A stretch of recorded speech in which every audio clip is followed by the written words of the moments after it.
সবাইকে ওয়েলকাম জানাই to the colour bucket. আজকের সকালটা ছিল একদম অন্যরকম। রোদ ঝলমলে শান্ত একটা সকাল, আর আমরা রওনা দিয়েছিলাম নিউ টাউনের আকাঙ্ক্ষা মোড়ের উদ্দেশ্যে। কিডজিতে এখন সামার ক্যাম্প শুরু হয়েছে।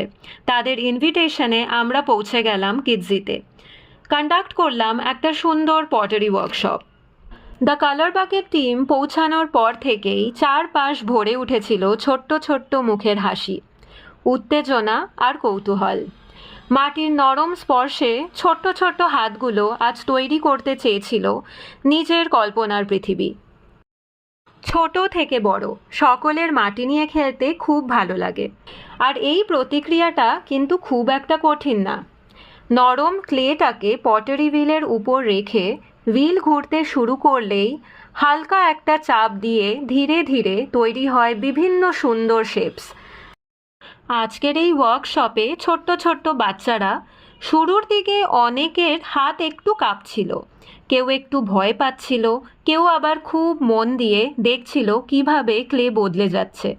কিন্তু একটু গাইডেন্স, একটু সাহস আর একটু উৎসাহের পর সেই ছোট্ট হাতগুলোই তৈরি করলো কত সুন্দর সৃষ্টি। আজকে আমাদের এই পটারি ওয়ার্কশপে প্রায় ৬০ জন অংশগ্রহণ করেছিল, আর আমাদের এই ওয়ার্কশপটাকে আরও সুন্দর এবং স্পেশাল করে তুলেছিল। আমরা ১০ জন করে প্রতিটা ব্যাচে ওয়ার্কশপ করাচ্ছিলাম, যাতে প্রত্যেক শিশুকে আলাদা করে সময় দেওয়া যায়, তাদের ছোট্ট ছোট্ট প্রশ্ন, কৌতূহল আর এক্সাইটমেন্টকে গুরুত্ব দেওয়া যায়। কিডসের সমস্ত টিচার, স্টাফ মেম্বার্স এবং পুরো টিমকে আন্তরিক ধন্যবাদ এত সুন্দরভাবে সব কিছু ম্যানেজ করার জন্য। আজকের এই পটারি ওয়ার্কশপে প্রতিটা শিশু দারুণ মজা পেয়েছে, আর তাদের এই হাসি মুখটা দেখে আমাদের ওয়ার্কশপটা সার্থক। কেউ খুব আগ্রহ নিয়ে পটারি প্রসেস বুঝতে চাইছিল, আবার কেউ গাল ফুলিয়ে বসেছিল কি তাকে কখন ডাকা হবে। এতগুলো ছোট ছোট বাচ্চাকে একসাথে শেখানো, সামলানো, ভালোবাসা আর গাইড করা সত্যি একটা প্রশংসনীয় কাজ। আর সেই জন্য পৃথিবীর সব টিচার্সদের জন্য রইল অনেক শ্রদ্ধা, অনেক ভালোবাসা। টিচার্সদের একটা খুবই গুরুত্বপূর্ণ ভূমিকা থাকে।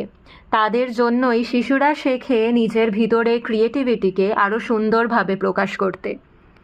সেই জন্যই দ্য কালার বাকেট সারা বছর বিভিন্ন প্লে স্কুল, এনজিও এবং কলেজে এরকম ওয়ার্কশপস কন্ডাক্ট করে থাকে।